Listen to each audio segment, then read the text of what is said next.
We started planning for the Eid Sale and we tried to find different ways within our business that we can be as efficient as possible. So we knew that this month really was game time. Finally, May 1st, 3 p.m. Eastern hits and the sale is live. So our goal was to just beat the Black Friday of 2019. That was throughout the entire Eid Sale, like that was our goal. But within the first 45 minutes of the Eid Sale, we beat Black Friday of 2019.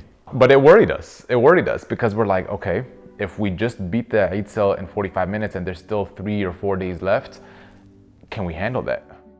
Can our supply meet that demand? And supply, again, from a actual supply standpoint, bubble millers, marketing material, inventory even, and then people, fulfillment, customer service, are we understaffed?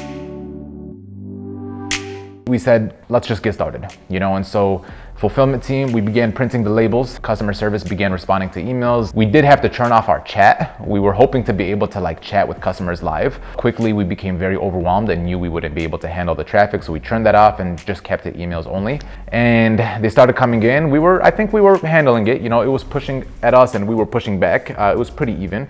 But then eventually we just lost grip. We lost control. And that's while we were working about 16-hour days every single day. It was chaos. We didn't have any of the right systems set up. We didn't have enough inventory. We didn't have enough packaging. And, we were going to Michael's to pick up bubble mailers and crinkle and all of this stuff. So we were drowning. It was chaos because we were just trying to keep our heads above the water. Yeah, and we really were. And it was probably when we hit day 7 after the Eid Sale was over is when we started to fall behind because people place their order and then they leave and they kind of forget about it. But then once it reaches a certain day, like maybe day 5 after placing their order, if the order is not fulfilled yet, here comes an email. And so we tried to respond to that as fast as possible, but the email count really exceeded our supply of customer service representatives. And so we weren't able to keep up and we weren't able to order or fulfill all the orders within a standard that we would like to hold for ourselves. We like to fulfill all orders within 2 business days maximum, maybe 3 business days during a sale. And we weren't able to do that. We just weren't prepared for the growth that we ended up receiving. We were creating a lot of bad experiences that were soon to become very difficult to fix. We were about 4 days behind on emails. When we weren't responding to their emails, a lot of customers felt like we were ignoring them. But little did they know we were working day and night, every single one of us, all hands on deck, even trying to train people so that they can help us respond to certain emails or certain DMs. It just wasn't enough. We really were drowning and the growth almost killed us. Nominal represents us, we're the founders, and when people are upset or frustrated with that they're not getting their product on time, we felt embarrassed. We were really, we took it personally. So that is why we working day and night, trying to respond to everyone's emails and make sure that everything was getting taken care of. And we felt bad because a lot of the people that were purchasing during the Eid Sale, they wanted it to arrive for Eid, And so these were gifts that they had to give to whether it be their siblings, their kids, their friends. And so that's why a lot of the emails were coming in quick as we were getting closer and closer to Eid and the customers saw that we didn't fulfill the order yet. They're like, yo, I don't have a tracking number. And so we definitely did create a lot of bad experiences, but we did our best to resolve them. We kind of accepted that situation. We worked day and night. We had everybody that worked at Nominal work about 100 hours a week. We did our best to resolve the issues when we knew, unfortunately, this package is not gonna arrive on time. Let's go ahead, either issue them a refund, issue a gift card that's even above the value of their order. We just wanted to make sure that we at least do our part with what it is that we can control. Yeah, we always want to try to do right by our customers. And we learned a lot through this. I do think that moment we grew a lot from after, and we were able to build a lot of new skills, new systems, new processes that we incorporated into the remainder of the business after the Eid Sale. I do think we became a much stronger company because we did survive. And as challenging as that experience was, I think that it's something that we always look back to when we are struggling. If we could handle that, we could handle anything. Yeah. We wanted to make sure that the next time around we set better expectations to the customers and we become a little more realistic with ourselves. At the end of the day, I think a lot of people are okay with certain things taking a little longer than standard time. But if we tell them that it's gonna ship within 1 to 2 days, then they're gonna expect it to ship within 1 to 2 days versus if we say, during the high holiday season, please expect a delay in your shipment. It's gonna ship between 3 and 5 days, and if that ends up being an expectation that they have prior to purchasing, it's no problem at all. And so we really did learn that we have to communicate better with with our customers and within our fan base and set better expectations. And it's just with anything, all you have to do is just communicate to them. And I think for the most part, they understood, especially due to the delays with COVID and shipping and all of that. People were way more understanding because we were able to communicate to them that things weren't probably going to arrive on time. But we're very grateful for that moment. We survived it, we got through it, our customers forgave us, our customers came back, and I think we were able to offer an even better service than we would offer before even the Eid Sale, before we made all the mistakes. I really do think that because of that specific sale, we became a much stronger,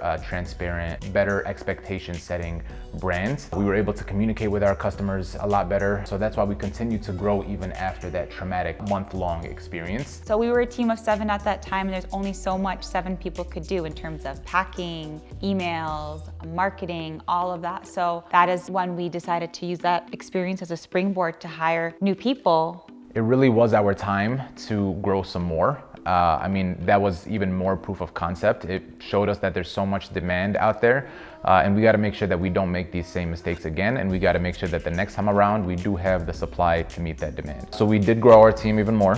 We continued to hire, and we, even though just got that office and have only been there for a few months, it was in the back of our heads. We hadn't had a conversation about it just yet, but it was in the back of our heads as to whether or not that office that we just got into was too small. It was a 3-year lease, whether or not we were gonna have to break that lease or just continue paying for it as we go into another office. We had so much inventory because of all of those pop-up shops that we were doing prior to COVID happening. We needed a place to put all this new stuff. So our team grew. Now we have a team of 15, and we're in this 3,200 square foot office. It's too small, and we need to find a space that's going to be able to fulfill the needs of our staff and our future customers, because Black Friday's around the corner. So we need to move offices, and we need to move quick. We found something and it was huge. So much like when we moved to the other space, we didn't think that we were going to need this much space moving into an even bigger office. So it was a little daunting, but we did it. To put things in perspective, the office that we were leaving was 3,200 square feet. I mean, we just signed a 3-year lease, and we weren't even done with 1 year yet. And we were in there between February and November of the same year. And so we're like, I really do think we need to move. And so we found the 9,200 square foot office. It was a big risk, but we think that there's gonna be a lot more missed opportunity than the amount of money that's gonna be wasted in that last office. And so we kind of looked at it as like an opportunity cost thing. So we were really excited to move into our new office. Not only did it give us space to breathe because it was bigger, it also gave us a place to grow as a company as well. And so it was around November 10 of 2020 that we signed the lease for the 9,200 square foot warehouse, and our sale was November 25th. And so we had about 2 weeks to move everything from our old warehouse to our new warehouse. So the clock was definitely ticking.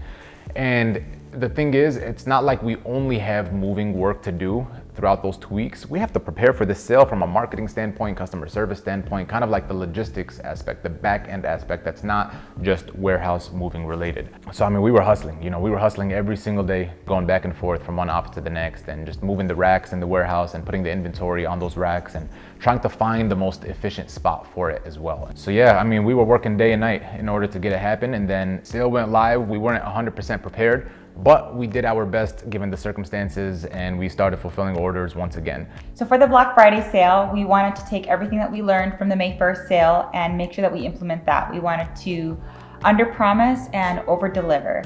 So we had set up and made sure everything was ready. We thought the hardest part was going to be moving, the day before the sale, when actually the hardest part was something that was completely out of our control, which was the delays with USPS and DHL. We had a lot of customers that were like, hey, this was supposed to be a gift. I'm wanting to ship this.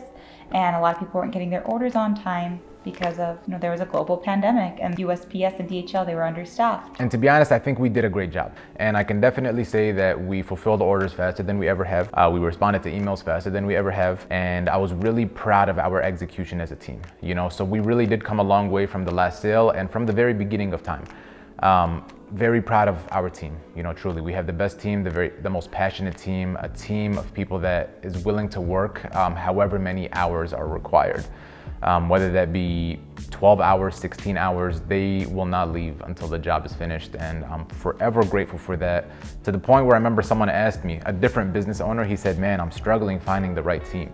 How do you do it? And I said, to be honest, bro, good luck. You know, I don't really have any advice for you. We're very blessed. We have a great team here. It almost doesn't make sense. They come through for us always. And I feel like what makes our team so unique is that everybody takes it upon themselves to problem solve on their own and execute on their own and initiate on their own. So I think that's what's really unique about our team and why we love them so much. Yeah, everybody treats the business like it's their own. You know, it's not just a job. I really don't think there's anybody on the team that just treats it like a clock in, clock out job. We just have such a unique group of people.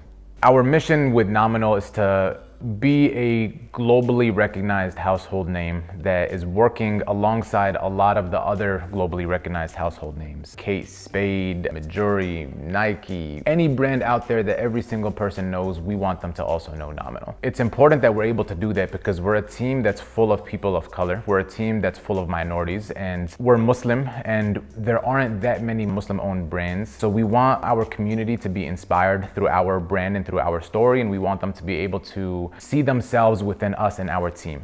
We want to be able to grow our platform and have millions and millions of followers so that we can use it as a voice for those that don't typically get heard.